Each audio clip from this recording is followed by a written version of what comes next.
வணக்கம். உங்கள் எல்லோரையும் யுனைடெட் குக்கிங்குக்கு வரவேற்பதில் மிகவும் மகிழ்ச்சி அடைகின்றேன். நான் இன்று இலங்கை யாழ்ப்பாணத்து முறைப்படி ஆட்டு எலும்பு சூப் செய்து காட்டப் போகின்றேன். வாங்கோ செய்ய தொடங்கலாம். 500 கிராம் ஆட்டு எலும்பு சதையுடன் எடுத்து கழுவி வைத்துள்ளேன். இதனுடன் கொஞ்சம் மஞ்சத்தூளை சேர்த்துக்கொள்ளுவோம். கொஞ்சம் உப்பையும் சேர்த்துக்கொள்ளுவோம். அத்துடன் தேவையான அளவு தண்ணியை விட்டு ஊறவிட்டு கொள்ளலாம். ஏனென்றால் எல்லா இறைச்சியையும் விட ஆட்டு இறைச்சியில் கூடுதலாக மொச்சை மணம் மணப்பதனால் இதனை சிறிது நேரம் ஊற வைத்து கொள்ளுவோம். இந்த எலும்பு ஊறிக்கொண்டு இருக்கும் வேளை சூப்புக்கு தேவையான மரக்கறியை கிளீன் பண்ணி கழுவி எடுத்து கொள்ளலாம். ஒரு மீடியம் கேரட் எடுத்துள்ளேன். இதனை சின்ன துண்டுகளாக வெட்டி கொள்ளுவோம். 20 பீன்ஸ் எடுத்துள்ளேன். இதனையும் வெட்டி கொள்ளலாம். மீடியம் உருளைக்கிழங்கு எடுத்துள்ளேன். இதனையும் வெட்டி கொள்ளுவோம். 6 அங்குல லீக்ஸ் எடுத்துள்ளேன். இதனையும் வெட்டி கொள்ளலாம்.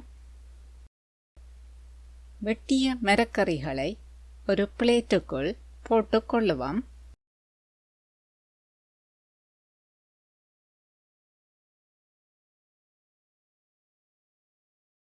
ஒரு மேசைக்கரண்டி மல்லி, ஒரு செத்தல் மிளகாய், ஒரு தேக்கரண்டி சீரகம், ஒரு தேக்கரண்டி மிளகு எடுத்துள்ளேன். இதை ஒரு மிக்ஸி ஜாருக்குள் போட்டு நல்ல பவுடராக அரைத்தெடுத்து கொள்ளலாம்.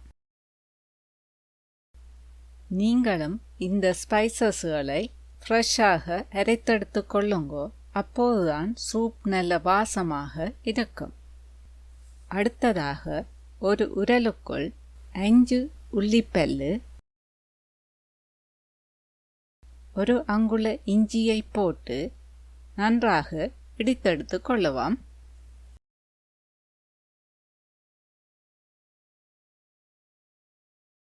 இதனுடன் 3 சின்ன வெங்காயத்தையும் போட்டு இடித்தெடுத்து கொள்ளுவோம். வெங்காயம் நன்றாக இடித்தெடுக்க தேவையில்லை. கொஞ்சமாக நசித்தெடுத்து கொண்டால் போதுமானது. இப்போது சூப் செய்ய தொடங்கலாம்.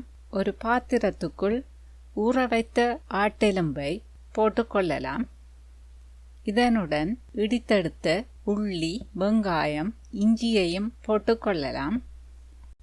1/4 தேக்கரண்டி மஞ்சளை போட்டுக்கொள்ளுவோம். தேவையான உப்பை சேர்த்துக்கொள்ளுவோம். இதனுடன் 6 கப் தண்ணியை விட்டு ஹை ஹீட்டில் விட்டு கொதிக்க விட்டு கொள்ளலாம். இப்போது கொதித்து விட்டது. மூடியை போட்டு லோ ஹீட்டில் விட்டு 30 நிமிஷங்கள் அவித்தெடுத்து கொள்ளலாம். இப்போது எலும்பு நன்றாக அவிந்துவிட்டது. இதனுடன் வெட்டி வைத்த மரக்கறிகளை சேர்த்துக்கொள்ளுவோம். இதனுடன் அரைத்து வைத்த பவுடரையும் சேர்த்துக்கொள்ளலாம். இது எல்லாவற்றையும் கலந்துவிட்டு மீடியம் ஹீட்டில் விட்டு 15 நிமிடம் அவித்தெடுத்து கொள்ளலாம். மரக்கறிகளை கூடுதலான நேரம் அவியவிடக்கூடாது. கொஞ்சம் கிரஞ்சியாக இருந்தால்தான் நன்றாக இருக்கும். இப்போது எல்லாம் அவிந்து விட்டது. சூப் தயாராகி விட்டது. அடுப்பை ஆஃப் பண்ணி கொள்ளலாம். இந்த சூப்பை ஒரு பவுலுக்குள் விட்டுக்கொள்ளுவோம்.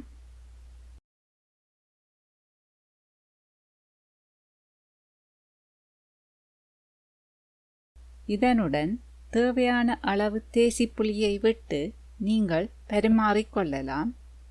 இப்போது சுவையான ஆரோக்கியமான ஆட்டெலும்பு சூப் தயாராகிவிட்டது. குளிர் நேரத்தில் அல்லது தடிமன், இருமல், காய்ச்சல் வேளைகளில் சாப்பாட்டுக்கு விருப்பமில்லாத நேரங்களில் இந்த சூப்பை செய்து சாப்பிட மிகவும் சுவையாக இருக்கும். நீங்களும் இதை உங்கள் வீட்டில் செய்து பார்த்துவிட்டு எப்படி இருந்தது என கமெண்ட்ஸில் விடுங்கோ. உங்களுக்கு இந்த காணொளி பிடித்திருந்தால் லைக் பண்ணுங்கோ, ஷேர் பண்ணுங்கோ, சப்ஸ்கிரைப் பண்ணுங்கோ.